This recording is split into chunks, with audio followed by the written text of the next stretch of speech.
Good evening and welcome to the Sycamore Township Trustee meeting. It is Thursday, April the 2nd, 2020. The time is 7 o'clock. Our world, as we know it, has been turned upside down because of the COVID-19 pandemic. Tonight we are following House Rule 197. This allows local government to conduct meetings remotely in order to carry out Sycamore Township business while complying with the stay-at-home and social distancing recommendations. Now and in the immediate future, you'll find a link to our live stream of trustee meetings on our website. Tape videos of our meetings are also available on our website. Now, because of the format of these meetings, there will be no in-person comments. However, we invite members of the public to submit concerns or questions in advance to our administrator, Ray Warwick. You can email him at rwarrick, W-A-R-R-I-C-K, at Sycamore Township and spell out township.org, or send a note to 8540 Kenwood Road. Now, this is a national emergency. We are open for business, although remotely. We are working to ensure that government remains efficient, effective, and transparent throughout this process. We hope you are staying safe and well, and together we're going to get through this. Mr. Porter, if you will, call the roll. Mr. LaBarbera? Here. Mr. James? Here. Mr. Weedman? Present. Now I have to ask Mr. James, Mr. Weedman, Mr. Porter, do you give your authorization for your name to be signed electronically? Yes. Yes, I do. I do. And I do also. Do we have a motion to approve the March 17th workshop meetings? I move we approve the March 17th workshop meeting minutes. We have a second? I'm going to abstain, so you might want to go ahead and second that. Okay, I'll second that. Discussion? Yeah, I'm going to abstain because I was connected electronically prior to House Bill 197 being approved, so I did not have the ability to vote. Okay, Mr. Porter? Mr. James? Aye. Mr. LaBarbera? Aye. Fiscal Officer Rob Porter, receipts, bills? Yes, we have receipts of $485,374.01, disbursements of $668,514.12. A complete listing of all receipts and disbursements is available in your packet. Motion to approve. Second. Any discussion? Mr. James? Aye. Mr. LaBarbera? Aye. Mr. Weedman? Aye. Sheriff's report, Lieutenant Smith. Good evening, everyone. Please excuse the relaxed attire. Sometimes when you get home and you get all that stuff off, it's kind of hard to put it back on. Basically, overall, I don't have a whole lot to report, but basically, overall, things have been relatively quiet. And I'm kind of surprised and very much relieved and pleased. We've had very few complaints. Those that are coming in are typically regarding groups of people congregating in an area, a front yard of a residence, or maybe at a park or something of that nature. The business community's been super cooperative, no problems there. And the complaints that we have had, we have gone out, reached out to those people, had face-to-face contact with them, and they've been extremely cooperative up to this point. I will say that there's a bit of a misconception, not just in Sycamore, but all of our communities. A number of people have gone out and said that sheriff's deputies will quote unquote enforce social distancing, and if they're in a public space and there's no other criminal violation or anything like that, we can't force these people to remain a certain distance apart. Now we can recommend, suggest, beg, plead, and things of that nature, but the word enforce has kind of thrown us into a bit of a tricky position. But like I said, most of the people we've come into contact with have been very cooperative, very understanding, and so far so good. We have had a couple of deputies assigned to Patrol District 3 fall ill. Two of them have been tested, and those tests have come up negative. So we're pleased about that as well. They've just had some other sort of illness, and both have returned to work. And that's, of course, our number one goal. is keeping the staff healthy and protecting them and limiting that exposure. And I feel so far we've been successful there. So again, things are going well. Naturally, you're going to see when the March statistics come through, you're going to see a decline in activity. We're simply not as responding to as many runs, and we're limiting the exposure when and where we can. So you're going to see a decline in all sorts of activity for the month of March, but that's to be expected under the circumstances. So far so good. Thanks to Chief Penny for his help with the PPE gear. We've got a surplus of supplies that have come in from Sims Township and through the county as well, so we're good to go on that end. And that's about all I have. We're kind of riding the storm out here, so that's it. Any discussion? Tom, any questions? I have no questions. None for me. All right, we'll move along. And then the EMS and fire report, and we got to thank you and all your people, Chief Penny, the job you guys are doing on the front line, first responders. Thank you. No, that's fine. Our run volume has dropped probably in half, although I've got a little share screen thing here. I'm going to go. Can you guys see this? Yes. Okay.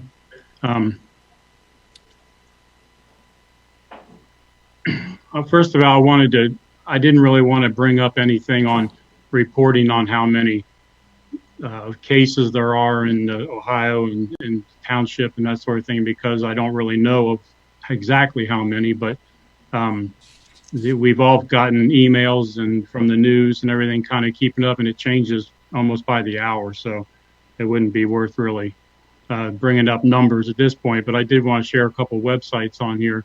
Is the cdc.gov website, Hamilton County website, and then Cincinnati Health Department. They got pretty much all the information you need on that to keep up to date on the virus.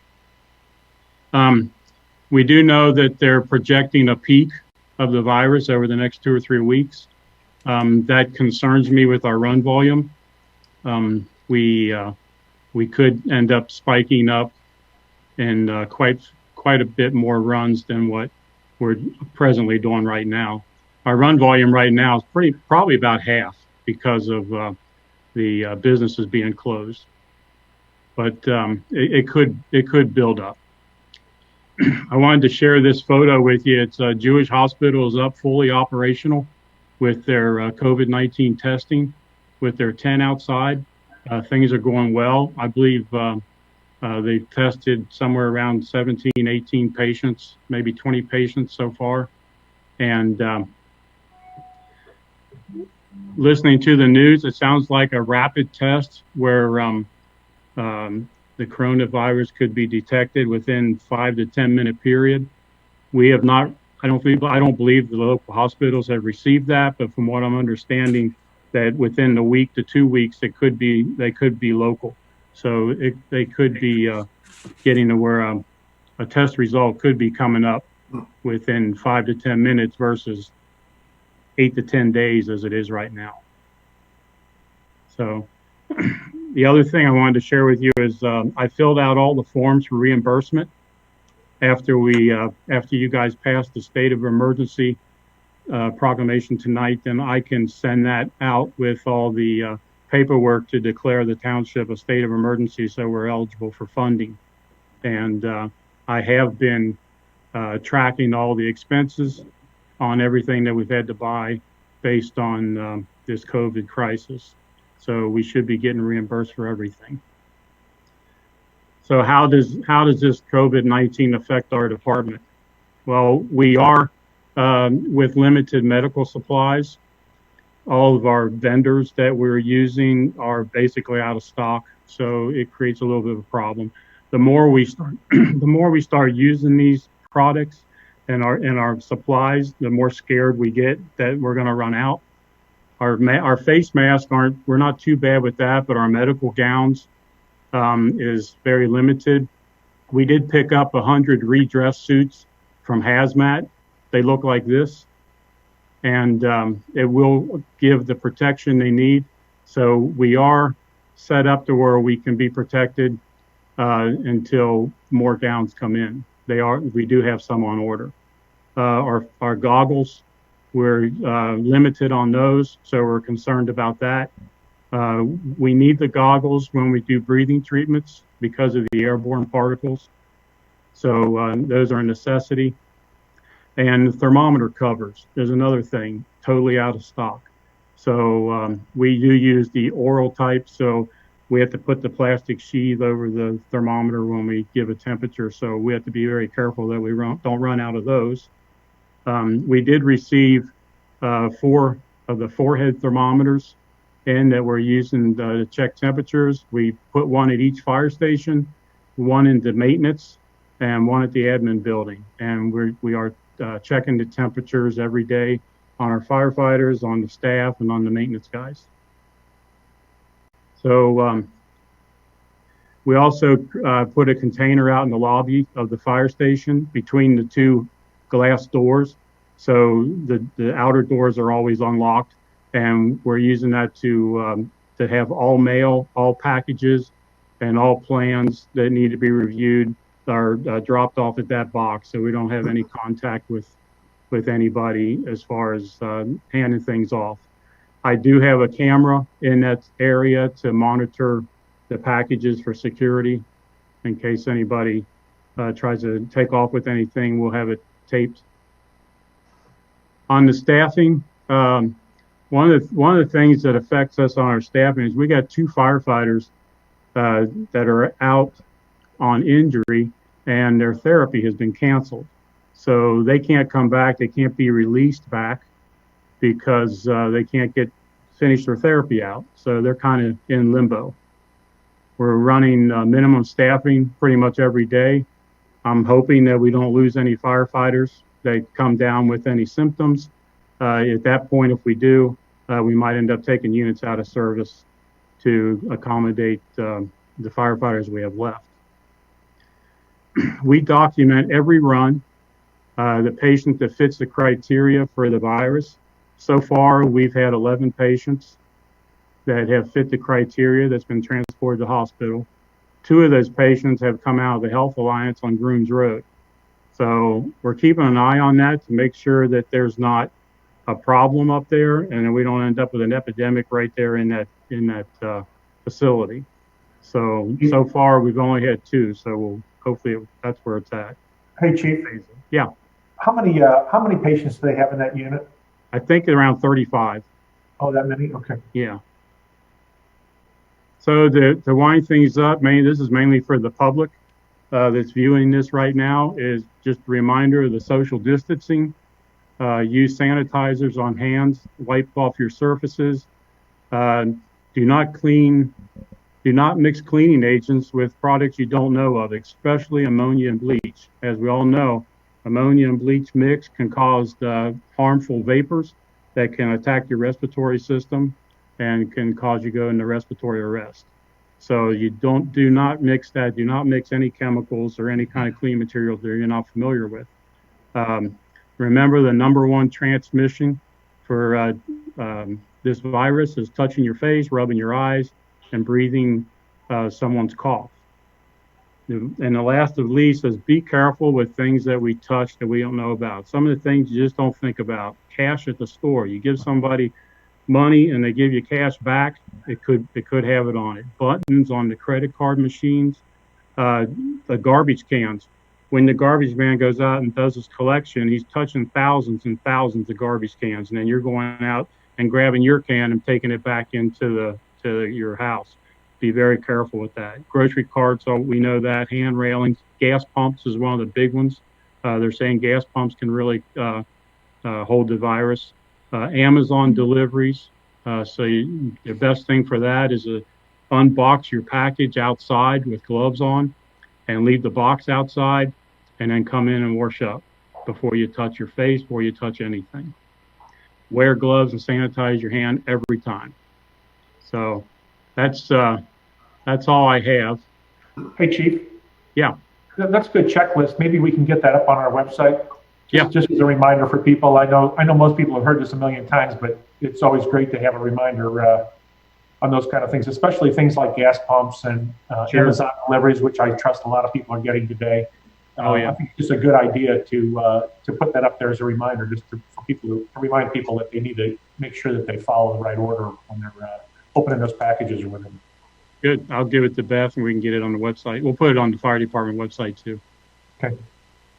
Chief, you mentioned some of the runs you've done. Do we know how many cases we actually have in the township? I know I learned of one in the Kenwood area I emailed you about the other day that someone. Yeah, we do know about that one, but as of right now, I know that the governor and the Ohio Fire Chiefs Association just put out an order that the hospitals are required to give the first responders the results of that, but we have not gotten that far yet. When we do, if we do get a patient that is positive, we will get notified from CDC, but we have not gotten any notifications that I know of. Jerry, do you know of any? I know a couple of the hospitals are, I guess, voluntarily were trying to work on that before the, I'm not sure if it was a bill or something that they passed in the state for that. But other than that, we haven't gotten any notification of the COVID case though. Yeah, so we haven't gotten any. I know most of the patients that we transported in has been high fever, coughing. We don't necessarily know if they had it, but they do fit the symptoms. So we were treating it as that. Hey, Chief, are you getting that report that's being put out by the health department, the county health department, showing cases by zip code? Yes. Okay. Yes. Hey, Chief, I can update some of those numbers. I represent Sycamore Township on the Hamilton County District Advisory Council for Public Health, and we had a meeting this afternoon at 4 o'clock.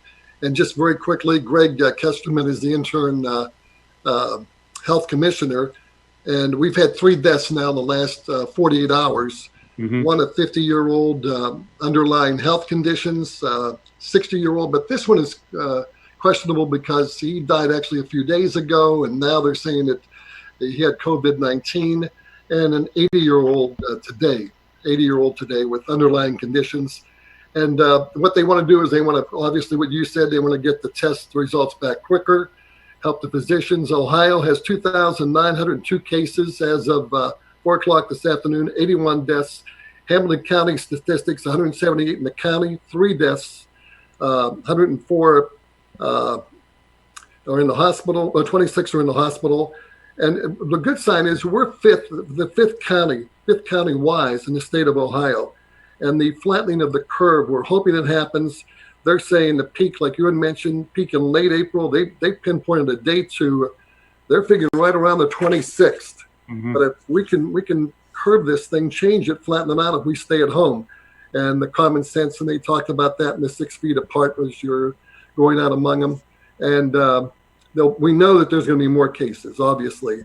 And they only have 913 working ventilators. That's a problem in the region.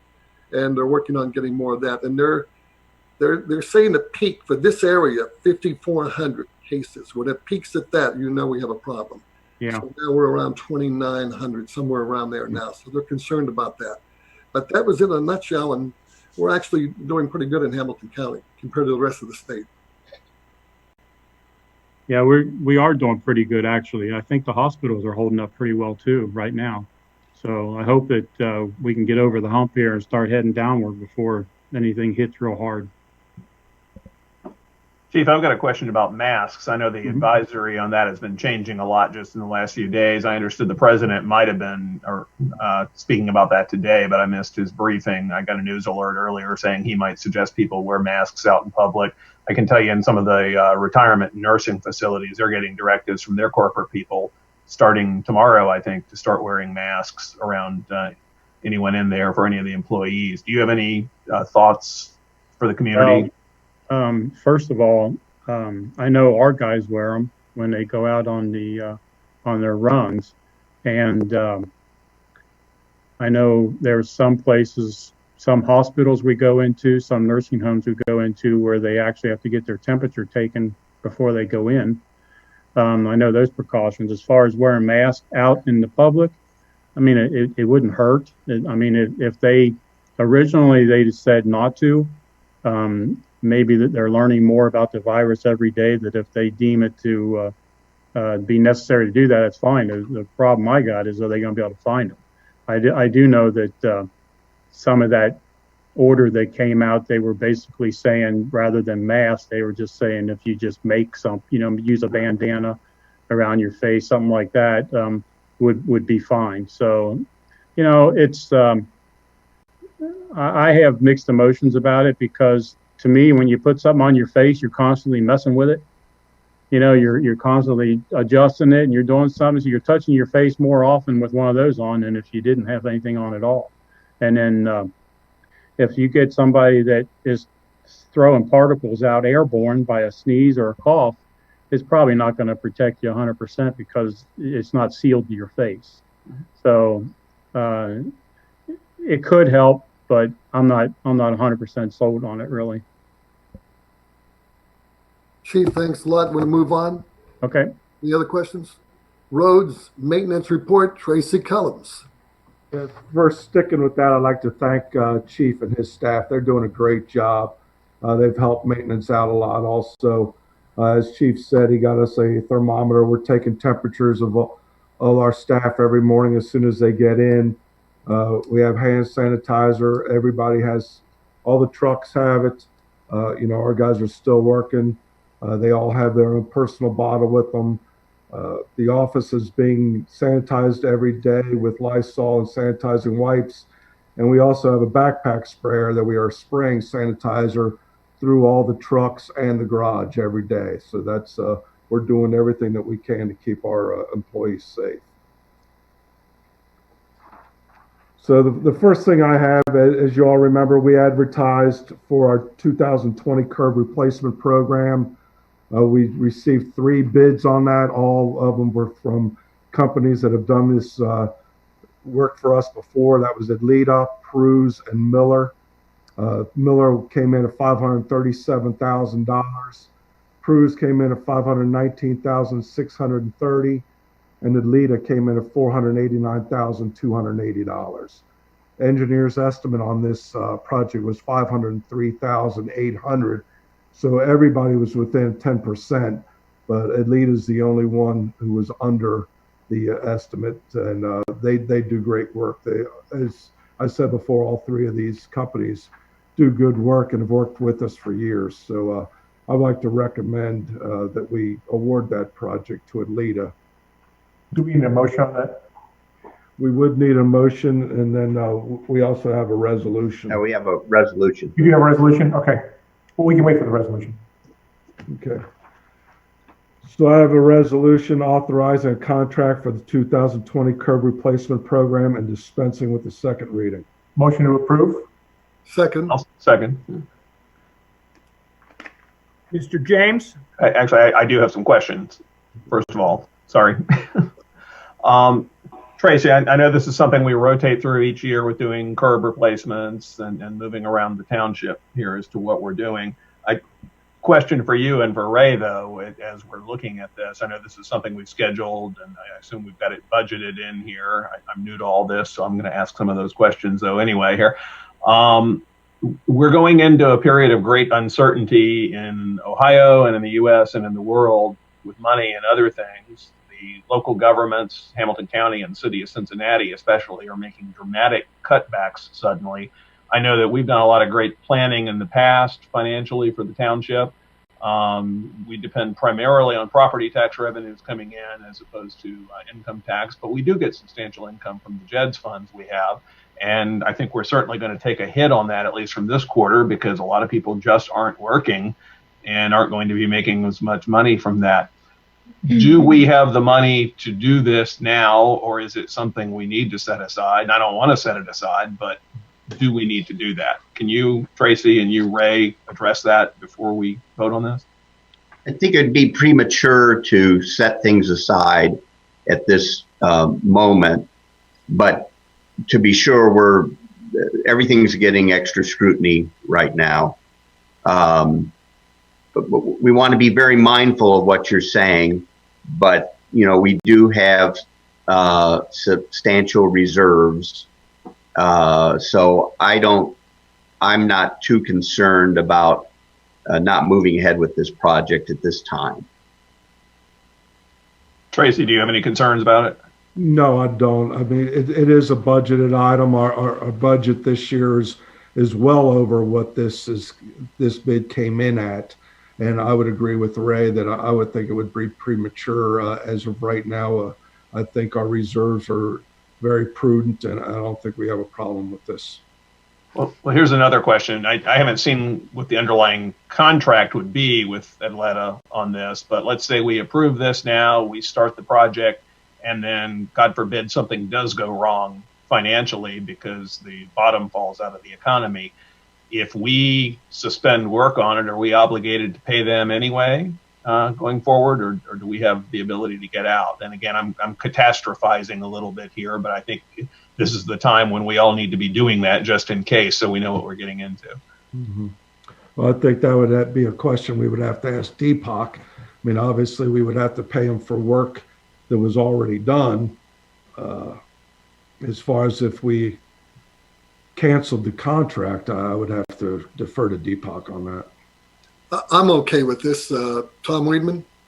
I'm okay with it as well. I think that it's really important for us to continue to move forward on the projects that we already have forecasted and in place.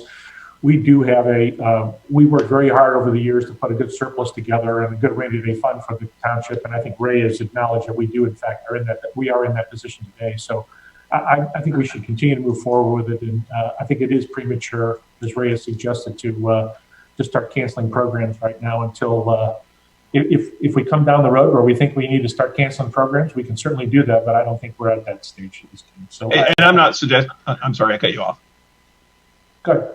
Okay, and I'm not suggesting we cancel it either. I just want to know what our options are going forward in case something goes catastrophically wrong in the economy. And Deepak, I don't know if you're familiar enough with whatever proposed contract we're looking at here, but is this a time and material sort of thing where we'd pay them up to the point where they did work, but if we said stop, they stop, and we're not obligated to keep paying them boatloads of money for work they're not doing? Is that generally correct? I haven't seen the contract, but I think your point's valid. Mr. James, I think, we usually have some provisions in the contract to deal with different force majeure events, and it might be wise to beef up that provision to specify that the current pandemic is somewhat unknown in its duration, and we would reserve the right to suspend that without any further obligation. So I can get with Ray and Tracy and take a look at that contract and see if we can't beef that language up. We'll report back. Ray, do you want to do that? Do you want to pause on this then, so we're not going to vote on it tonight? No, I would encourage you to go ahead and pass it for us, so we can. Or the vendor may not even want to hammer out the contract with us. So, right, and this resolution doesn't actually approve the contract. I understand that. It approves the appropriation, essentially. I just want to make sure we're watching out for what happens next. So. Sure. It just awards the contract to Atlanta. We still have to put together a binding agreement. Right. Mr. Porter? Mr. James? Aye. Mr. LaBarbera? Aye. Mr. Weedman? Aye. Mr. LaBarbera, if I could ask a question, I apologize. I've been cutting out a little bit due to technology constraints. You had asked earlier if everyone consented to electronic signatures.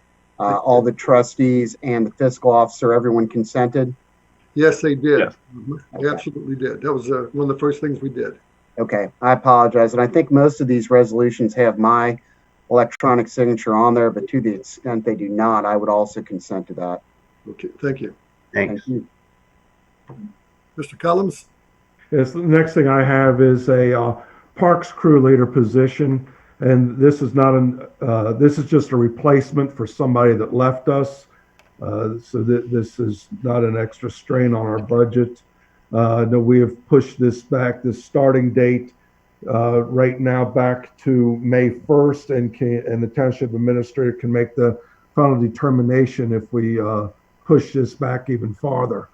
We had advertised for this. We brought in about 5 candidates that myself, and our park supervisor, Jason Petty, and our foreman, Mark Homan, interviewed. And we have come up with a candidate that we think will be an excellent employee. And this is a replacement. The other thing that's going on with the parks is typically we would be hiring 3 temps right now, and we're not doing that. We're kind of holding off on that also.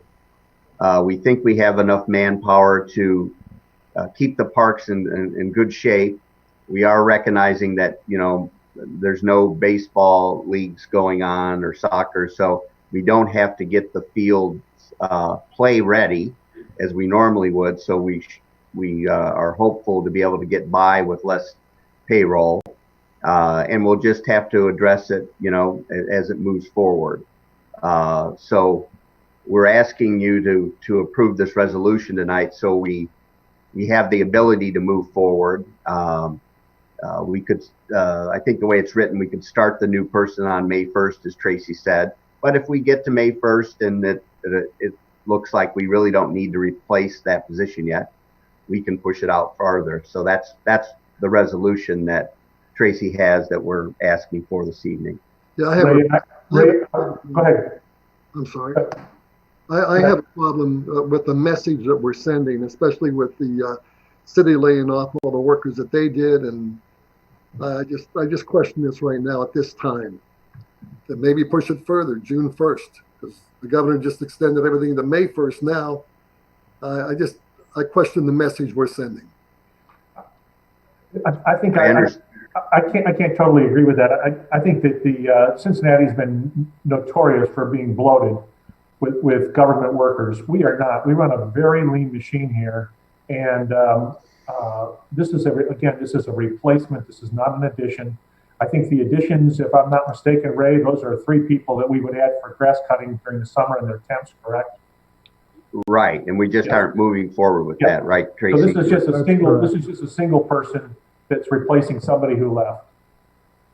Correct? Correct. Okay. Yeah, I'm good with it.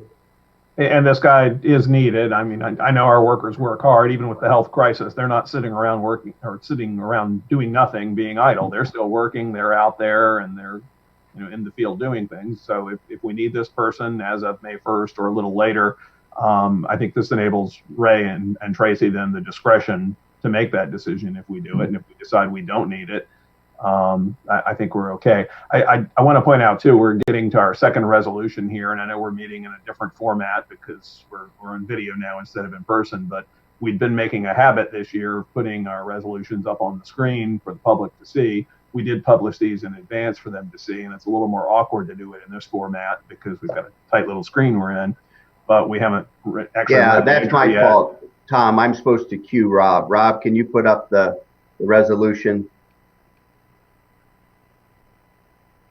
Thanks. Okay, and so we're looking at Michael Moore as who the worker would be at $16 per hour, automatically increasing to $18 per hour upon getting a Class A commercial driver's license with a May 1st start date, you said. Is that correct? That is correct. And correct me if I'm wrong, Deepak, but the way we usually have done it is we hire by motion and then we set the rate of pay by resolution. That was the practice in the past, correct?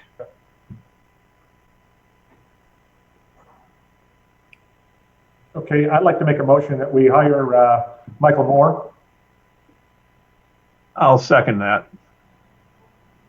And I see where you have the May 1st, where you'll question, you'll see where we stand at that point and maybe push it back further to June or whatever.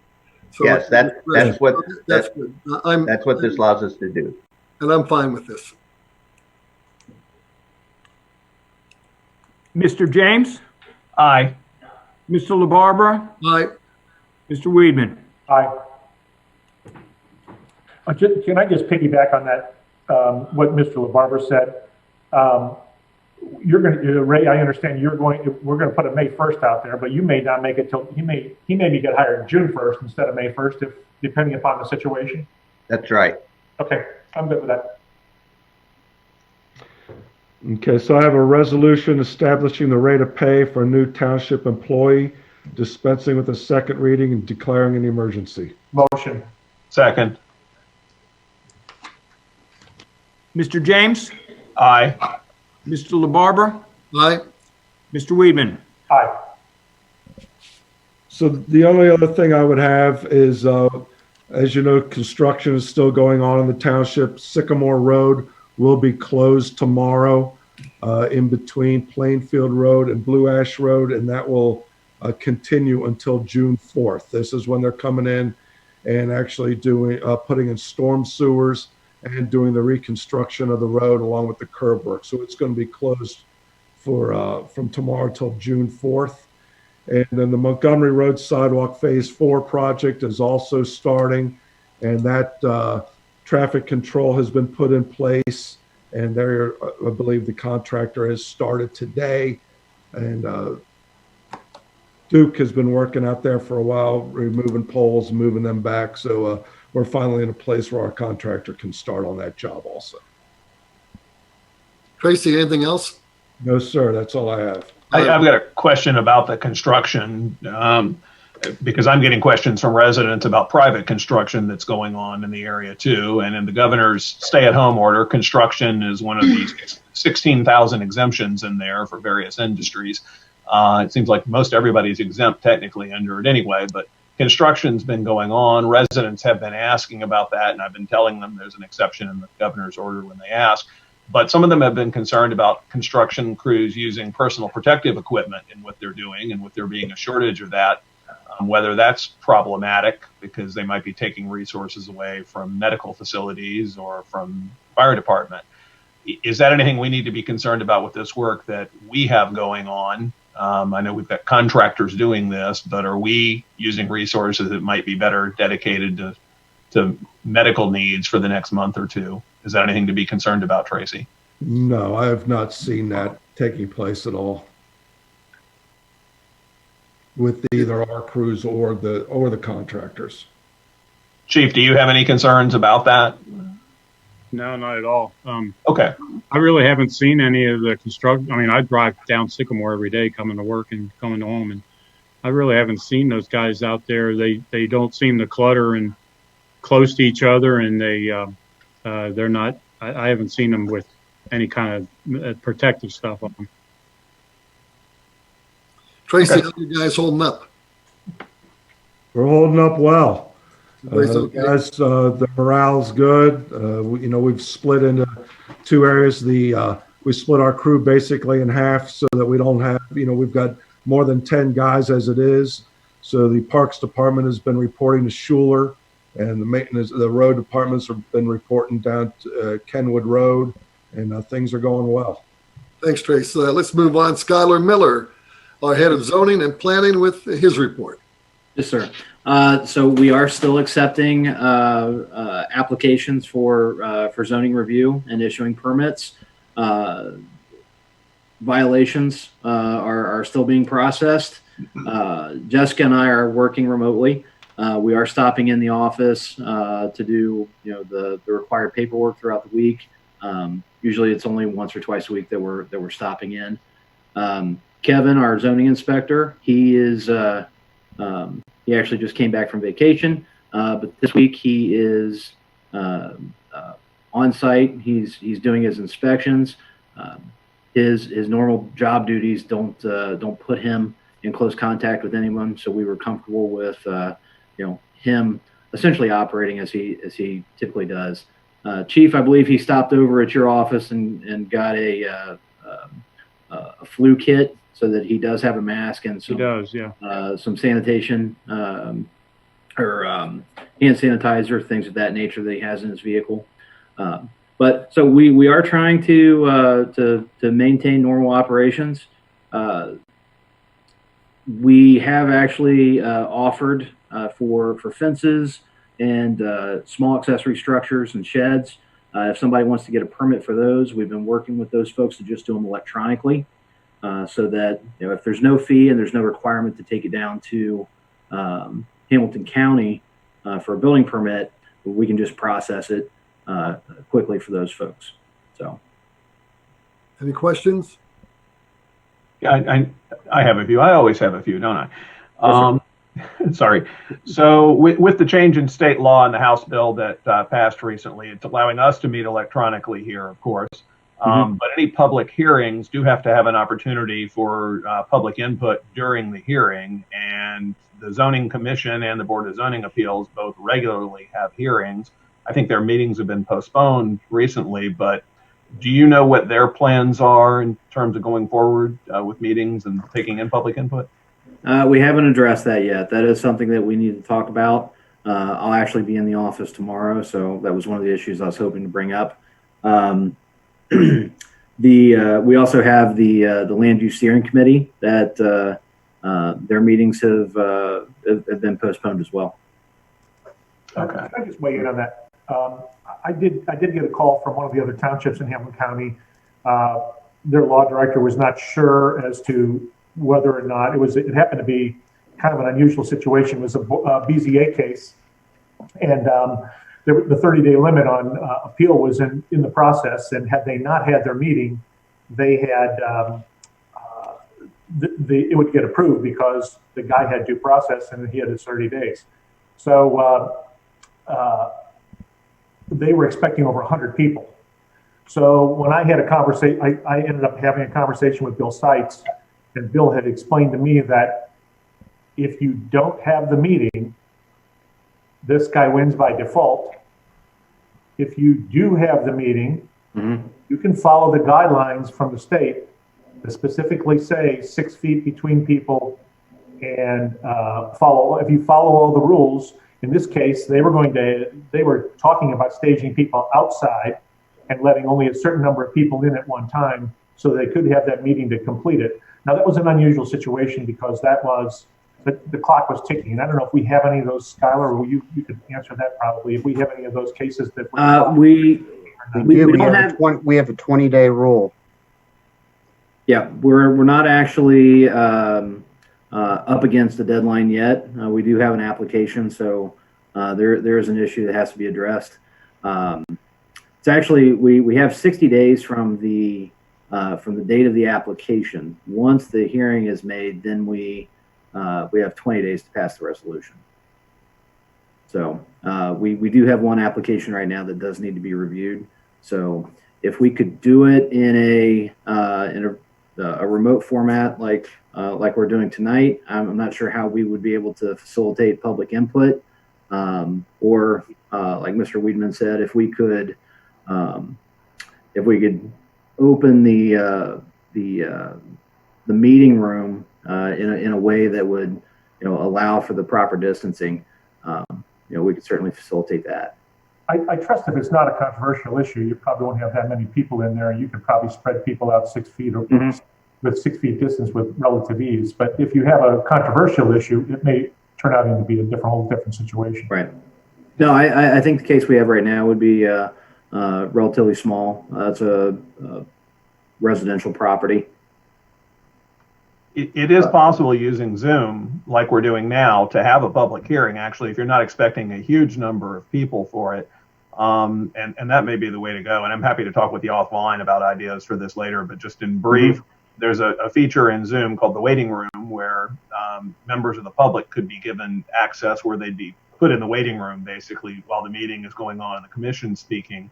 But when they want to offer their input or their testimony, they can be brought up live, either in video or audio through a phone call, and offer their input that way. And the zoning commission or the BZA could actually speak with them then, ask questions and interact. And then when they're done, their access is removed from the active video stream, even though they can still watch the meeting. That way you don't have everybody though in there at once from the public who's in the crowd, right. But they can still have input. And that may be the way to go to get it done. That way you don't need to get the zoning people all together in one room either, and still get it done. And I will say today, Hamilton County Commission actually had a meeting, which they had online, and I caught part of it, and they had a zoning hearing during it. Oh, and okay. Someone phoned in, I think, or actually he may have been on the video, and they had the plans up on the screen like we did with the resolution a minute ago, and were able to quickly conduct their hearing that way. So I think it's possible, and you could probably look at their archived video, which will probably be online, might be now or will be tomorrow, how they did it for an idea. But I think it can all be done remotely. Okay. Yeah, I'll look that up. We were actually coming in the office tomorrow, and this was one of the items on the agenda to hash out. Okay. So thank you. Sure. Scott, any other questions for Skylar? Yeah, sorry, another one here. Also, the Kugler Mill Road property, which is part of the North Creek plan there. I know that the demolition's been going on. They've been pulling stuff out through the roadway there. By resolution, the trustees had given them through, I think it was April 20th-ish, by which that had to be done. That date may be off by a few days. They It was had 90 days. Okay, they had an agreement with the neighborhood associations where there was supposed to be a firm agreement with a builder in place by 2 days ago. Oh. And I don't know what's happened with that. I don't know if anyone else in the township does, or whether our attorney working on it. We have outside counsel on that because Mr. Desai's firm had a conflict, but I don't know if that attorney's reported in either to you, Skylar, or to Ray, to you. Do we know anything about what's going on there with that plan? I have not been contacted by that attorney. I talked to the attorney this afternoon, Scott Solman, and he's not aware. He hasn't really done anything on this because remember we wanted to bring him back into an executive session with the board, and then that meeting got canceled. He's not aware of this deadline at the end of March and what effect it has, but he's going to look into it. He's posing this question, and he may reach out to each of the board members individually. Before you speak, is this an attorney-client privileged question since we're not in executive session? I'm not sure about that.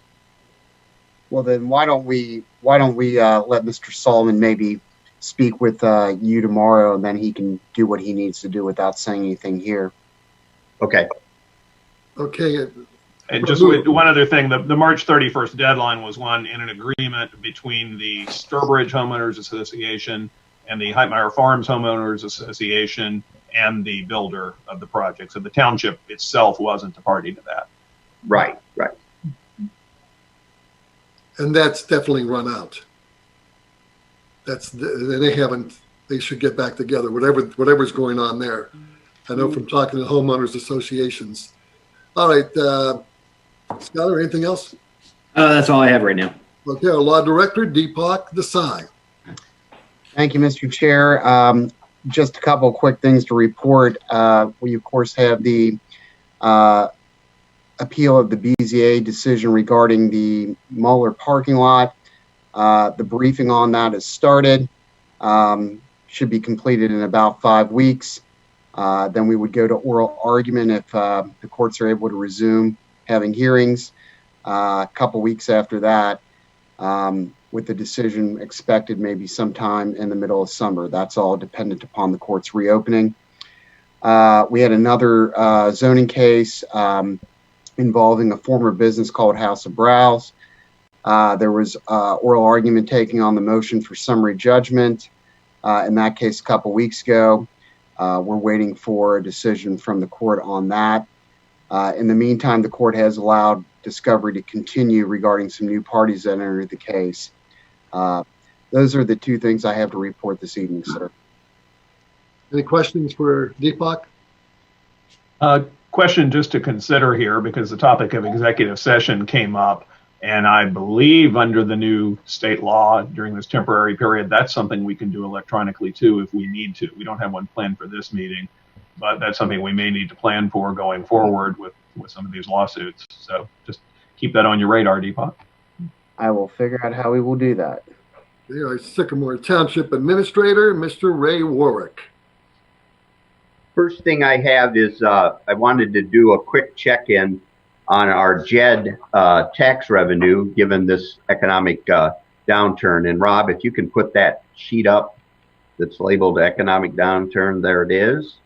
Let me just, I want to walk you through this, but I also going to use this opportunity to make a few comments, generally speaking, about the accounting system, the way it's used, the way we're doing our budgeting. I have concerns about all of that. I'm not fully comfortable with how it's set up at this point. I'll talk to the board more about that as we move forward in the next few weeks. But this kind of, some of the things I'm going to explain on this will lend itself to me describing a couple of issues.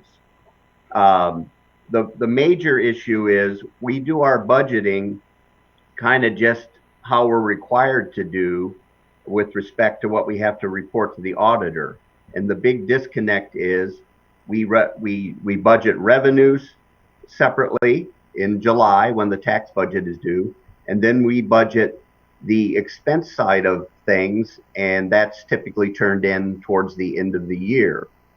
We never come back and put those together or roll them up as an accounting term. So we really don't know department to department what the outcome would be if the budget operated the way we projected. And that was very obvious as I started to dive in just to do this small exercise.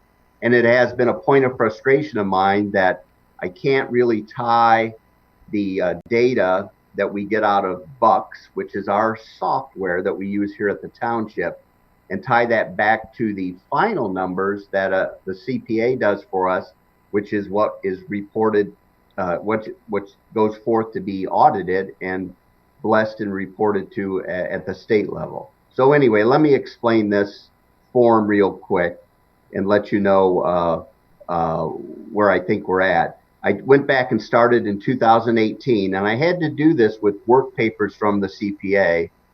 I was able, after I got done, to tie some of it back to what we can get out of this Bucks, but I wasn't comfortable just using that, so I had to use his work papers. And by the way, for him to take our data, him being the CPA, to get a financial statement ready for audit, he has to do a whole bunch of spreadsheets and workarounds to get it ready. That is unusual from my experience. I'm not aware of any other local government that has to hire a CPA to do all that work just to get ready for audits. So once again, I'll visit with you more thoroughly on that in the future. I'm just not comfortable with that, and it costs us extra money. We have a very old accounting system. It's really one of the first computerized accounting systems that was for townships. So Sycamore got in on it very early. Unfortunately, there's a lot better products on the market now. This one just never evolved. And so that's another subject to come in the future as to whether we should change. But if you look at this 2018, the opening balance, I've added all four JEDs together. So this is the total of four JEDs. To start 2018, we had 6.6 million in the opening balance or in the reserves. We collected $5.7 million of tax revenue, and then we spent in 2018 about 4.9 million. So that meant we spent less than we brought in by 801,000. So that money goes into the reserve. So you can see we finished that year with 7.4 million in the reserve. That 7.4 million is the closing balance of 18, and you can see obviously it's the opening balance for 19.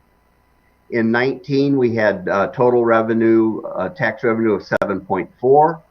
We spent 5.6. So in 2019, we actually added 1.8 to those JED reserves to start off 2020 at 9.2 million.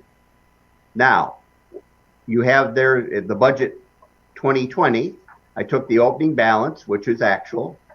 The revenue that we projected, and once again, this came from our certificate from the county auditor. That certificate gives us the instructions that this is what you guys should plan on. This is what you should construct your operating plan based on 5.8 million. Now, somebody could say, well, wait a minute, that doesn't make any sense. We just had a tax year where we collected 7.4. And that's right, it doesn't make a whole lot of sense.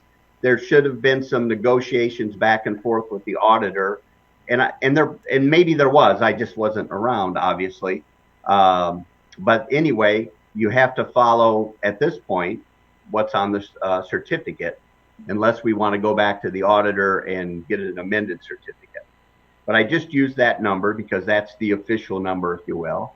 And then our expenses that we turned into December from the JEDs add up to 6.3 million. So that means in 2020, if we operate like our budget projects, we will actually overspend what we bring in, if you will, by 501,000. So that will drive the reserve down a little bit. That's not alarming just on the face of it, because we do have pretty healthy reserves. But here's what was alarming. When I did the roll up for each individual JED, we actually, when I did the roll up, our budgeting process actually had budgeting that 2 of the JEDs, their reserves would go into the negative. You can't do that. Which 2 JEDs are excuse me? Which 2 JEDs are those? Those are 72 and 73, Northwest and Southwest, the 2 smallest ones. Okay. And the reason that happens is typically what we're doing when we're using JED money is we're kind of dividing by 4, you know, and taking out. We're going to change course here, and we're not going to take as much out of those 2 JEDs. But my point is this: if we had done a thorough budgeting or a complete budgeting, whatever term you want to use, we would have seen what we did to those 2 JEDs. And we would have said, well, hold up, we need to make some changes. And so we're going to see that as I come before you and do the roll up on departments, the roll up on these TIFs. We're going to see those kinds of issues.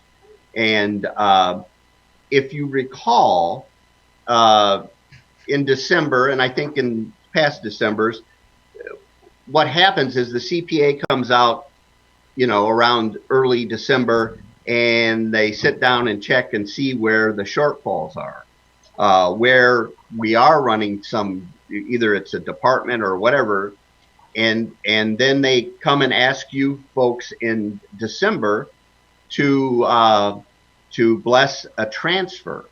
Well, this past December, it was $1.5 million. And the reason that had to be transferred from the JEDs to various departments is because it was spotted by us that, hey, we were going to end up with some negatives, which you cannot do. So the 1.5 million related to spending that was already done. Now, all that spending might have been absolutely valid. But the problem I have with that is, if it was valid, we should have baked that in the cake in the beginning. And if we were matching revenues to expenses in all these categories and doing these simple roll-ups, it would tell us that, and we would make the adjustments. So I'm going to be suggesting to department heads and staff that we do it a little differently. And for right now, our department heads aren't really involved in the budgeting process. They kind of get told this is what you can spend. And I'm going to encourage that we have them very involved in the budgeting process for 2020. And they will also, in the budget that we put in Bucks, that software system, we don't even put the revenues. So there's a lot of things there that kind of make me a little nervous, because we don't really have an operating budget, but we're going to endeavor to fix that. If you go to the last column on this sheet called Projected 2020, this is where I just took a shot and said, gee, what is it going to look like if the revenues fall off because of the downturn? And I wasn't real scientific. What I did, I said, well, I'm just going to figure that we're going to have 2 months where we get no tax revenue from the JEDs. So that's about 17% reduction. So all the numbers are the same with respect to the expenses. I'm just assuming we'll spend that. And then by reducing the revenue by 17%, you will see then in the projected column, instead of biting into the reserves by 500,000, we'll bite into the reserves by 1.4 million. So the good news is we have substantial reserves that at this point in our life, we can withstand this emergency. So that was the reason for this exercise. I just wanted to prove that to us and to you guys and to everybody that we're okay at this point. But it did bring up other issues with respect to how we budget and then how we use the budget. And like I say, I'll be bringing more of that forth in coming meetings. Since we get our money from property tax and from we have TIF reserves, which is property tax, and then we have the earnings tax from the JEDs. Our business is in very good shape. As Mr. Weedman said a little while ago, you know, Cincinnati's is not. Hamilton County is not. When we just look at our little business, if you will, the business being the township, we're in pretty good shape. But I think we ought to run from an operating budget that we all understand, that does not require us to come to you in December and ask for some emergency transfers. We're going to start changing the way we approach this during this year and endeavor not to be doing that in December. So what's going to happen is we're probably going to come to you a few times in between now and December, and we'll explain why it is and what we're doing. So that's the plan right now. On property taxes, I don't know how many of you saw, there was a message from Dusty Rhodes about out of the 88 county auditors in Ohio, one county auditor, and it happens to be the one in Franklin County, which is Columbus, and that auditor saying, gee, maybe we ought to look at letting property taxes be, the deadline on that be, put out in the future. And 87 auditors are saying no, no, no, no. So I hope that carries the day, because it makes no sense. Most of the property taxes are paid out of escrow. So the bank already has the money. So I just wanted to alert you to that. If there was some disruption in that, then we need to look at that very seriously, and that'll take some more projecting. The other thing is, with the earnings tax in the JEDs, you may recall when this whole thing first started, President Trump talked about having a tax holiday. Now, he was talking about the federal earnings tax, and I don't know. My gut tells me that the state and locals probably wouldn't want to do a tax holiday. But let's say that happened and they all got on the bandwagon. Well, that would be a serious issue for us. Not deadly at this point in our life because we have the sufficient reserves. And a comment that has been made to me was that the last administrator was concerned about the spending out of the reserves, that may lead us to one day to have to raise taxes. Well, I think we're miles from that, but I think that when you look at just this little JED project that I just showed you and the shortfall that is evident in 2020, that may have been like what was on his mind. So I think that we need to do the budget different. We're going to make some changes on that. And as I've said, I'll have a lot more to report on that. But for right now, with this shortfall, I'm not concerned, that we have to do anything drastic at this point. Ray, let me just address something. When we do a distribution from the JEDs, and we know that the East and the Central is significantly larger than the Southwest and the Northwest, why are we not dividing that more equally, like 15 and 15 to the Northwest and Southwest, and 35 and 35 to the Central and the East, which might make more sense, and certainly would take us would preclude us from going into the red or going into the negative at that stage in the game. Is that not an easy fix for us? Yes, it's easy and it's instant. Okay. The other thing I wanted to mention as it relates to the 17% reduction that you figured into the JEDs, as you probably know, our central JEDs district is going to be significantly affected by this, and by taking 17% out of that, I would say that is probably realistic without any problem. The other districts, we have medical in one and financial in the other two, and I would argue that we may not see a 17% reduction in those solely on the basis is that the financial companies are still operating, they're still working as normal.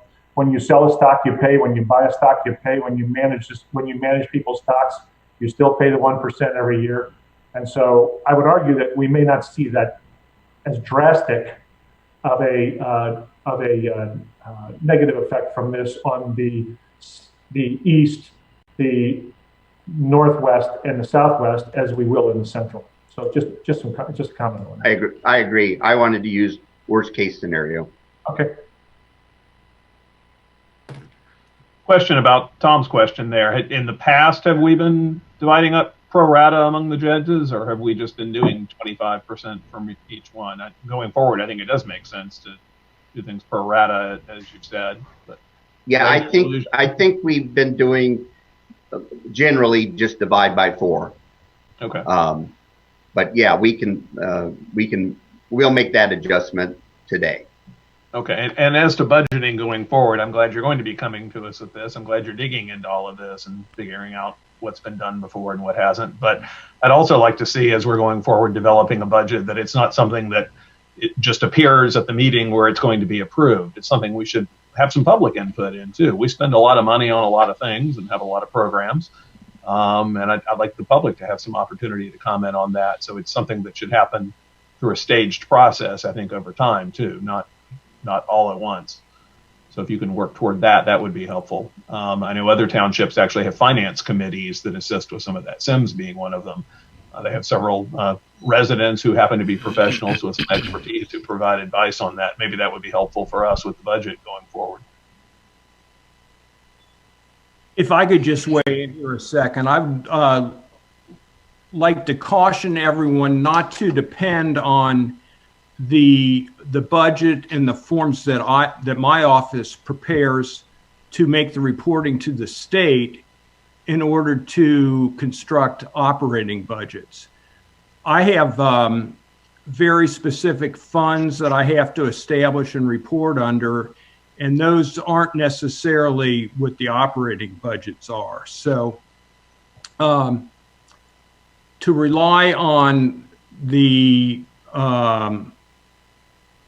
like the appropriations resolution that I put together at the beginning of the year, that should not be considered an operating budget. That needs to be put together by administration, not by, we're doing the financial reporting to the state auditor. And, you know, given what the county auditor gives us, that's why those figures there, those aren't things we make up. The county auditor gives us the figures that we use. So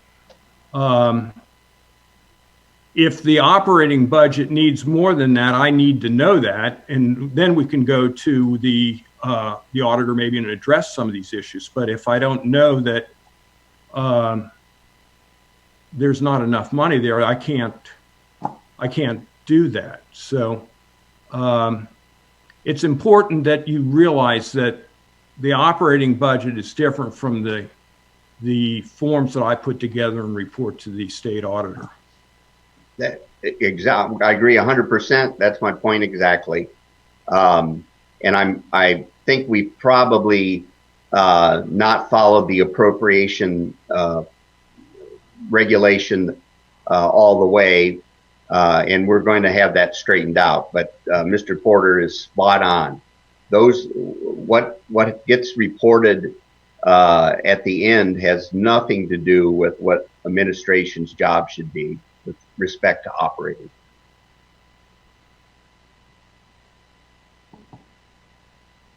Ray, thank you for working those numbers, and I hope that you're right, that you overcompensated with 17% during this national emergency. Let's hope that you did.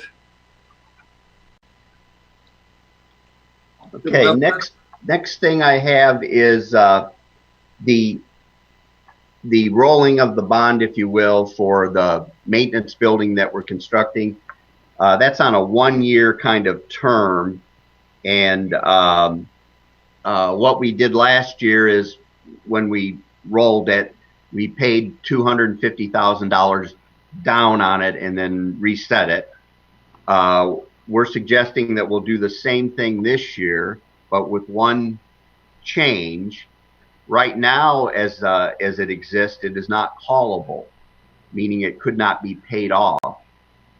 When we're doing this roll, we're also making it callable, which really just gives us more options if we wanted to entertain some time that we could just retire that bond. I'm not suggesting that this evening. I'm not even prepared to even try to tell you how we could do that and why we'd be okay. But we're just converting it to that so we have some flexibility going forward. So this is the same kind of exercise, Mr. Porter, that we did last year in renewing this. And we need to address it again. It has to be done again. And so that's what this resolution is about. Ray, this is another one-year renewable, is that correct? That's correct. And are we at the exact same rate as we were on the previous year, or have we lowered? I believe it's the same. No lower? No.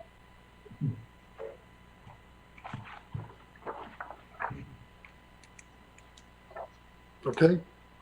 Question about that, I guess, with what Mr. Weidman said. Rates have been all over the place recently, I understand. I don't know when we put this together, but is there a possibility of better rates on this currently with the economic situation, with rates having gone down, or is the timing not right for what we need to do here? Yeah, it's a good point. I didn't even, my fault, I didn't even think to negotiate that opening. I guess I was assuming that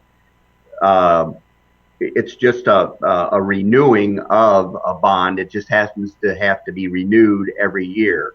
So I didn't think that we were open to negotiate the rate, because I think we're just following what was agreed on, but I can ask the question certainly. Well, if by putting the callable feature in there, you could obviously call the bond and reissue at a lower rate. That's true. That's true. So I think the callable feature would allow us that option. It depends how often it's callable and what the terms of the call feature are. But what is it? Probably 30-day notice with on a 1 year. It's still a 1 year bond, correct? Yes. Yes. Renewable. So you probably got to give 30-day notice in order to call it. I think that's right. I'm just trying to look through there. I think it is 30 days. Yes.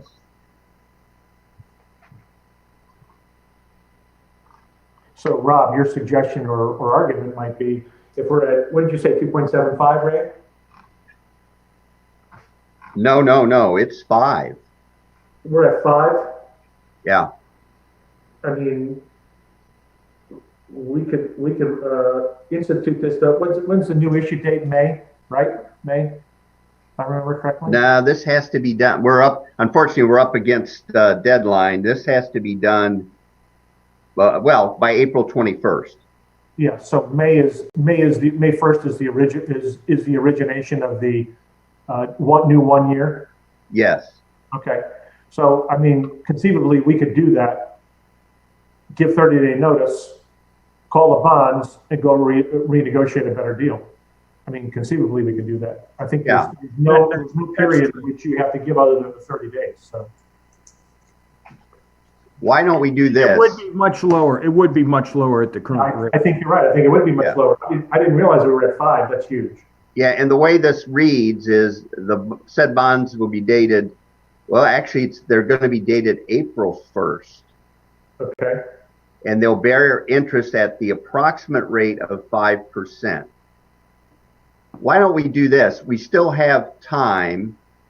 I believe we could address this in the workshop. On the 14th?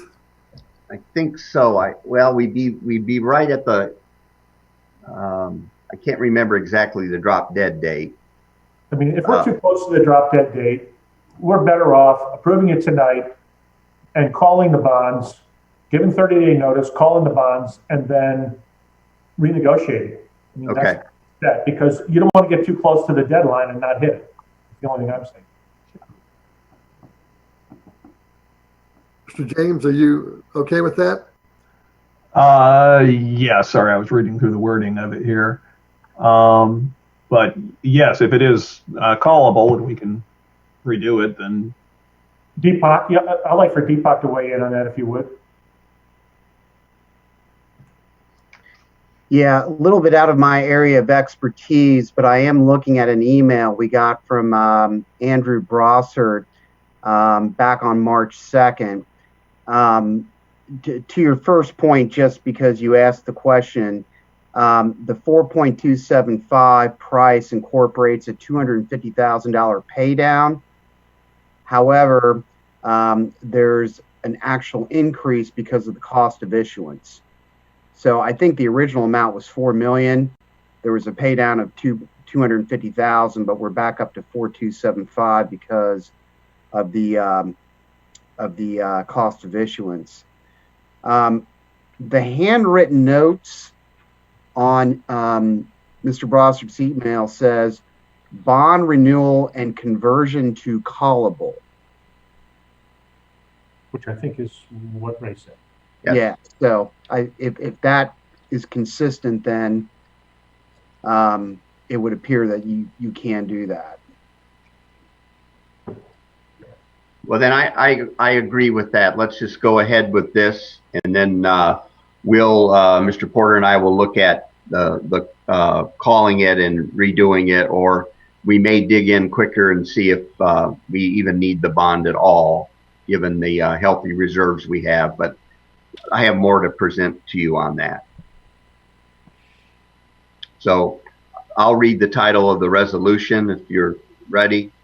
It's a resolution authorizing the issuance of not to exceed $4,275,000 various purpose bond anticipation notes for the purposes of refinancing notes originally issued for the purpose of making road improvements in the Township of Sycamore, Ohio, and constructing a new service center in the Township of Sycamore, Ohio, and declaring an emergency and dispensing with the second reading. Motion. Second. Ray, so to explain this further, part of this is for the new building we're building behind the administration building. Part of this is also a rollover, I believe, from a road project. Is that correct? That's correct.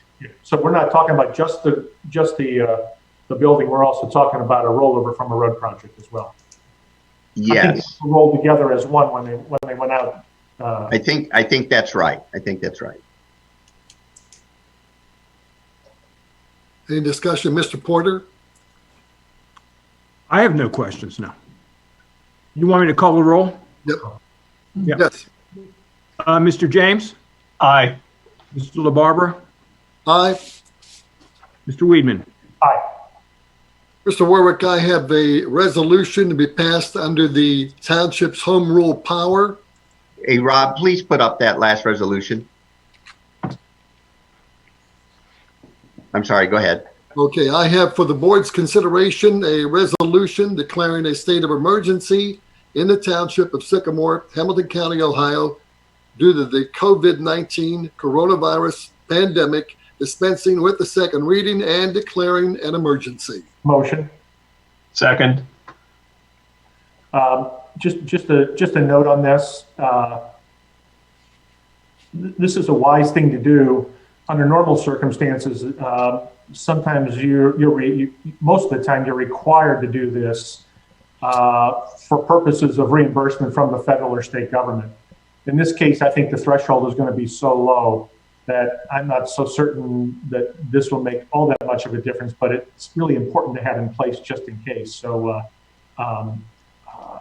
this will allow us to go back to the federal government and recoup things recoup funds that we've used for the purposes of making it through this coronavirus dilemma that we're in. So it's always good to have these. And again, I think the threshold on this is probably going to be fairly low under the circumstances. So. Yes, and this resolution also, this declaration also enables Chief Penny to set up our account.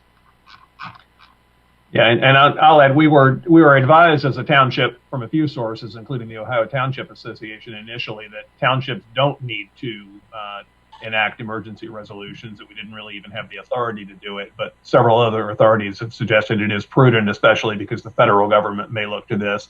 The county has encouraged all the townships and all the municipalities within the county to enact one as well.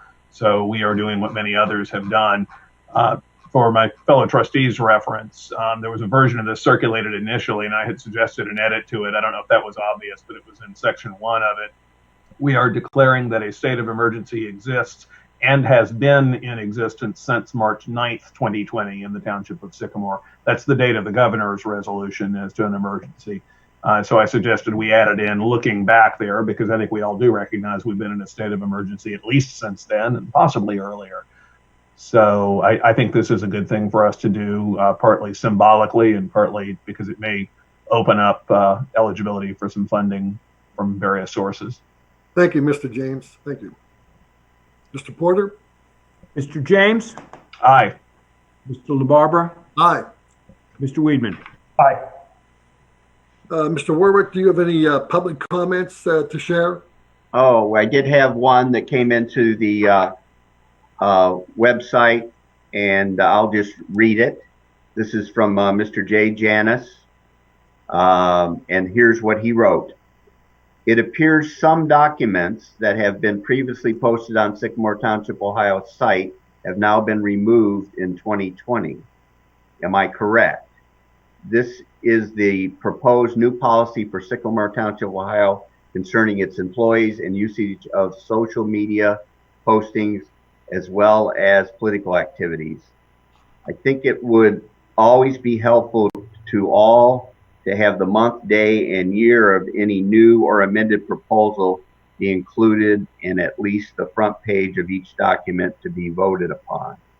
Therefore, I would ask you to reintroduce the previous posted new proposed policy, make a motion, make a second, have a discernment, and a roll call vote to affirm and vote aye to the previously proposed new document policy concerning Sycamore Township, Ohio employees concerning political activities of Sycamore Township, Ohio employees, especially in, around, and upon each polling location in Sycamore Township, Ohio on any election day, and the usage and posting upon and on social media by Sycamore Township, Ohio employees.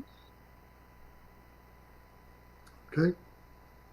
Let me add, I heard from Mr. Janis about that comment as well. Part of his concern, and I think it's worth addressing for the public's information, is that we've tried to be very transparent this year going into our meetings, posting documents on our website in advance of the meeting as to things that are on the agenda or may be on the agenda. One of them is the matter he identified about a policy that would affect employees, which will likely be back on the agenda again sometime soon, but we've got other emergencies to deal with. But the draft documents that are posted in advance of the meetings are sometimes removed after the meetings because they were just drafts of things that were being considered in the meeting, and not all of them get approved. So I think they had been removed from the site because of that. But it was mainly in the interest of giving all the information out there that we were all going to be looking at that night, as opposed to things we had done. So I think that may be why that particular thing he was looking for is not on the website anymore. I don't know that we want to keep putting all the reference materials on there long term if there are space concerns, but if we can keep it, that would be great too. I think his other concern had to do with if we update documents on the website, we should note that there's been a revision made, and we've been fairly good about that going along too. Just something we should keep in mind. But those were the concerns he had expressed to me, so I thought I'd translate that a bit, because reading it from the email, I think some of that may have gotten lost. Okay, Ray, anything else? I have nothing else. Rob Porter, Fiscal Officer, your report, communications. I have no communications tonight. Okay. Trustees' comments. I do have comments. I'll start off with a quick one. I know residents received our spring 2020 newsletter. Please keep in mind that that newsletter went to print prior to Governor DeWine's COVID-19 orders to limit public interaction to slow the spread of the virus. Just want to make a note of that, because everybody got that in the mailbox. Tom? First, let me thank State Representative Bill Seitz, State Senator Bill Blessing, Governor DeWine and his staff, and George Glover of Focus Capital Solutions for their help and support in getting House Bill 197 passed last week, which allows us to meet by webcast today without violating the Ohio Open Meetings Act. I work closely with them as the president of the Hamilton County Township Association to have a webcast meetings included in House Bill 197 instead of waiting for House Bill 557 to get traction in the House. It was the top request I received from townships in the county. And I want to thank Rob Ebel and ESP Media for their great work in getting our meetings switched to webcast on a relatively short notice. Our thoughts and prayers go out to one of our residents and their family who has tested positive for the COVID-19 virus. We pray that God will help them through this difficult journey and return them to great health quickly. To our residents, we've been introduced to new terms like social distancing and bending the curve, and it's changed our world as we know it. We are instructed to remain home unless absolutely necessary to reduce the spread of this virus. I want to personally thank the residents that have responded favorably to this difficult decision. There are groups looking after their neighbors in various ways. In our neighborhood, we are calling on the elderly people and checking in on them to make sure they're okay, and we pick up groceries for them as they remain sheltered. While I have heard an abundance of great stories about how residents are continuing to help their neighbors, we have received some complaints from residents with their concerns about neighbors violating the social distancing rules, and I think Lieutenant Smith reported on that as well today. While it is impossible to police all these, Lieutenant Smith is on top of this and is working to address these issues as best as he can. I would ask all residents to remember that this is a very contagious virus that is still not completely understood, and we should heed all warnings to maximize safety for everyone. Last night in the north part of the township, we had a Let There Be Light event where many placed luminaria bags in front of their house in support of doctors, nurses, and medical professionals on the front line fighting the COVID-19 pandemic. It was a great show of unity in our community. Let me just give you a quick update on some developments in the township during the crisis. I've continued to stay in contact with both residents and their inquiries, as well as assisting and engaging our business stakeholders in the township. On Tuesday, I spoke with the president of Jewish Hospital, and she expressed concern for possibly being short on PPE in anticipation of a potential surge in infected patients. I worked with Nick Crosley, director of Hamilton County Emergency Management Agency, Homeland Security, of which I serve on the board. And through FEMA, there was additional PPE from the Strategic National Stockpile delivered on Wednesday, with another shipment coming in soon. Pat advised me today, I think Chief has reported on this, I've got up-to-date numbers. Pat advised me this afternoon that they have tested 476 people in their drive-through testing location, up 210 since when I talked to her on Tuesday. I received a call last week from the corporate owners at Kenwood Town Center, and they advised me that they were interested in working with the community in any way they can. They had suggested that in some areas of the country, there was a need for additional blood, and that they were willing to use Kenwood Town Center to set up a blood drive station. After working through County EMA and Hawksworth, it was determined in the short run that due to the cancellation of all elective surgeries, The blood supply has not been depleted in Hamilton County, as it has in some other areas. We are monitoring this closely, and if the supply changes, we are in a position to act quickly to address a shortage. As you know, Kenwood Town Center is closed with the exception of the restaurants that have outer door access serving carryout only, as well as Chipotle and Chick-fil-A from the food court. For those two restaurants, you can order by phone and pick up is curbside only at the Forever 21 door. I had an update conversation with Mark Wilhoit at the Kenwood Collection, and he advised me that all retail is closed with the exception of Pies and Pints, and they are carry-out only, and of course, Whole Foods, and they have been extremely busy. As for the office component, nearly all companies in the office tower are either working 100% remotely or have very skeleton crews coming into the office. I've been in regular contact with Greg Kesterman, Interim Director of Hamilton County Health, regarding various issues. He, along with County Commissioner Denise Driehaus, have asked me for assistance in getting the state to create better, more definitive guidelines as to what type of companies are considered essential and what type of companies are not. We've had a number of stores in the county that are predominantly clothing stores, but have one small rack of food, choosing to stay open because they claim to be exempt from closure.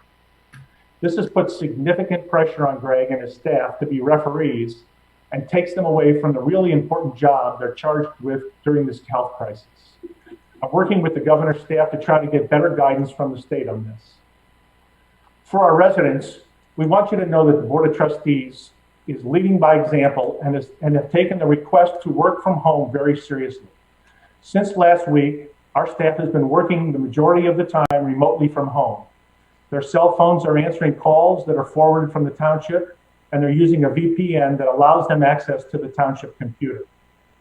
We want to continue to be of service during these challenging times, but we ask that if your issue can wait until we get back to more normal times, that would be really helpful. Let me reiterate what Chief Penny said in our previous meeting. When our EMS shows up for an emergency, you will encounter only one member of our staff to evaluate the situation. The remainder of the crew will remain outside while the situation is evaluated. This is not because we don't care, it is because we do care. We care about your health, the health of our residents, and the health of our safety services personnel to continue to be able to treat all residents in need. And last but certainly not least, I know I speak for our residents and the Board of Trustees in offering a special thanks to the men and women of our EMS, fire, and sheriff deputies for their selfless, unwavering vigilance in serving the residents of Sycamore Township. We will always be grateful for your courage and commitment during this pandemic. In closing, let me say that we must continue to be diligent and stay the course, and we will get through this challenge to a much better place in no time. Please stay healthy and safe, and God bless all of our residents as we continue this quarantine at home during this difficult time. I'm good. James? Yes, let me say thank you, Tom, for all you just said there. That's very good, recognizing all the people in the community who are doing all these things to help keep us moving forward and keep us healthy. Thanks for telling us all you've been doing there as well. We've got a lot of great people in the community doing a lot of great things to keep us going, and that's good to know. A few things I wanted to address. First of all, for the public's reference, the township sends out emails regularly with the agenda for meetings on it, and we discovered recently there was a problem in the system where some of those were going out and then being blocked on the far end by the recipients' email servers. Hotmail was one that was apparently losing some of our agenda notices going out there.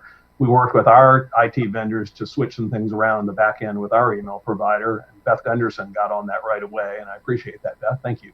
And it was taken care of, and now I understand those are going through. So if you're suddenly getting email notices from the township and you hadn't been before, you probably subscribed for them a while back and you just weren't getting them because your server wasn't receiving them. So if you do have any trouble receiving notices from the township, though, certainly reach out to the township offices and let them know.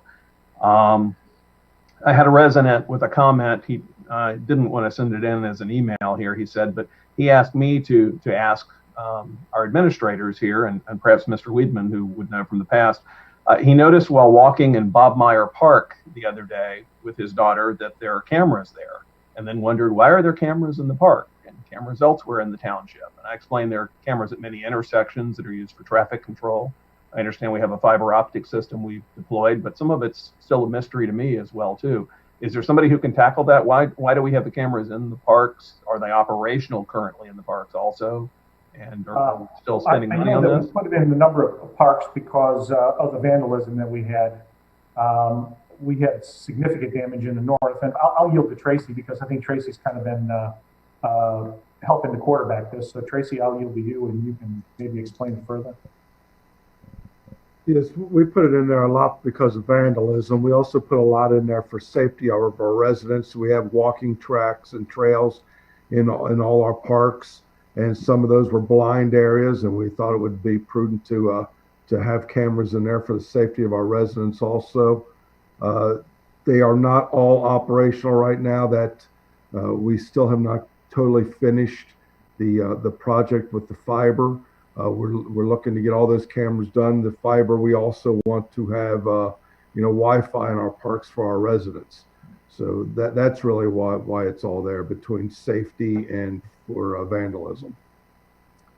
I was also told in the past that we actually have a reduction in our insurance premium because we have those security features in the parks. Your audio broke up, but you said we have a reduction in our insurance premium because of that? Is that right? Yes, because of the added security in the parks. Okay. Tom, I do remember that there was an issue that we had in the north in Schuler Park, as Tracy mentioned, on the backside of the walking trail. There was a complete blind spot that people couldn't see, and so we wanted to make sure that there was a safe situation back there as people walked that track. So I think that's probably one of the cameras that went and put it in the park as well. Yeah. And we also had vandalism in Bob Meyer Park. They ruined that equipment down there at the playground. Sure. It was about a year ago, Tracy, year and a half ago. That's correct. That's good to know. I'd be interested in seeing at some point that some accounting for what we spent on building our fiber system and all this too, though. I'm curious as to that, and if we've got more to do, what further spend we might have looking forward. And that I know there's a lot of other fiber running around all over the place anyway. Cincinnati Bell deployed some, and there's a lot of dark fiber out there that other private providers had built over the years. They don't necessarily traverse our facilities, of course, but I'd like to know where that money is, if we could look at that sometime in the future. That's not a question I know anyone has. Part of the fiber, Tom, part of the fiber we put in also had to do with the cameras that we were, I believe, if I'm not mistaken, Tracy, you may know this, that we were required to have dedicated fiber for the cameras at the intersections, because I think it might have been required by ODOT in the county that those were dedicated fiber lines. But I'm not. Tracy, are you familiar with that? Yeah, that is true, because ODOT would not let us share theirs, so we had to have dedicated lines, our own dedicated fiber for those cameras. Okay. A few other things to mention just to the public. If anyone's watching, you're probably savvy enough to know that voting is now by mail. The March 17th primary has voting by mail continued into April through April 27th, I believe. You can send them in. They're counted on the 28th. I may be off by a day there, but please, if you have not voted yet in the Ohio primary, there were some issues on the ballot as well. This wasn't just to choose candidates for the parties. By all means, vote. Go to votehamiltoncountyohio.gov to get to the Hamilton County Board of Elections to find instructions on how to request a ballot if you haven't already. But please, it's important to have your voice heard and to vote. I will say also, one of the things on the ballot, as a trustee now, I've been lobbied heavily by people asking me to support Issue 7, which is on the ballot. There are a lot of elected officials that are supporting that. I think we've all been lobbied as trustees for that. Issue 7 is a measure that puts a 25-year sales tax increase in place in Hamilton County. Frankly, I think it's a terrible idea. I've been lobbied to do it. I'm not in favor of it. I'd like the public to know that. I encourage people to find out the merits and demerits of it and make a decision for yourself. I will tell you, someone ran the estimated numbers for what it would cost each township going forward over this 25 years, and we're looking at an added $115 million cost to our residents over that 25-year period to commit to an inflexible transportation system for 25 years. I encourage people to look into it. If you're for it, vote for it, certainly. But look at the numbers. You may find otherwise. One other thing, it's census time. If you haven't filled out your census form online, please do that. Otherwise, you'll be getting something in the mail about that. Mr. Weedman mentioned some great things happening in the community. You mentioned the Luminaria up north. I'll add that here in the Kenwood area of the township, a lot of the neighborhoods around here, including Heightmeyer and Sturbridge and others, have been doing all kinds of things to build up people's morale. Things like chalking the sidewalks with creative designs and having photo Easter egg hunts that they're planning with putting pictures of Easter eggs on doors. Some of this has been on the local news, and they've mentioned Sycamore Township is doing these things, and it's a great thing. So that's good to see that the community's chipping in to keep everybody's spirits up and keep them happy while we're all going stir crazy here at home, working at home. So thanks, everybody stay healthy. Thanks, Tom. I'm going to echo your response to issue 7. I think it's something you're going to look at closely, and I've been heavily lobbied also. The amount of money in that sales tax is going to increase from our citizens in Sycamore Township. Figure I saw was $95 million, 25-year cost to raise $10 million per month, and it's going to raise $3.2 billion over 25 years. It's a huge burden on us, especially at this time. I have an idea I want to share with you and plug my daughter-in-law and her friends at the Cincinnati Zoo, Amy LaBarbera, and her friends at the Cincinnati Zoo. Every day now at 3 o'clock in the afternoon, go to cincinnatizoo.org and then go to Home Safari and join them for a Home Safari live presentation where they feature one of their amazing animals.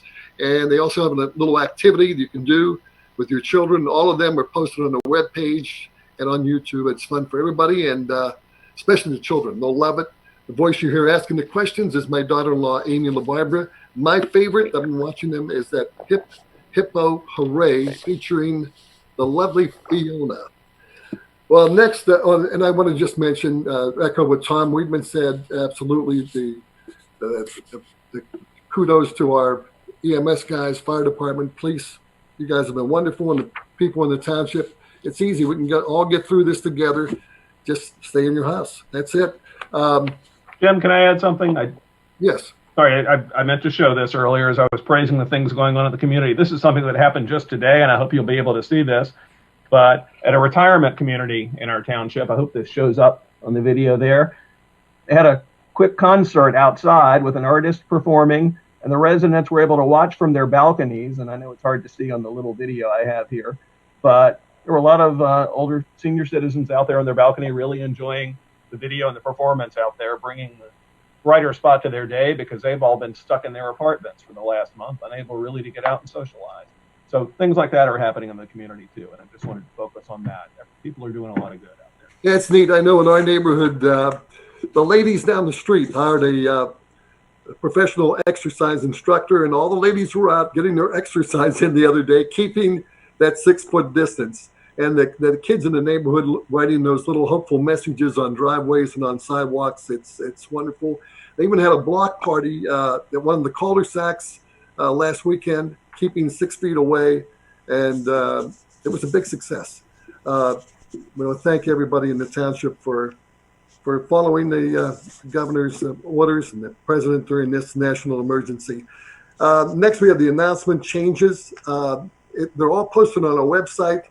Some of the big ones we've mentioned. I know the newsletter went out, had all these things listed, but of course, canceling the brush chipping program Saturday the 4th, and canceling it to be rescheduled the Trash Bash North for the residents only.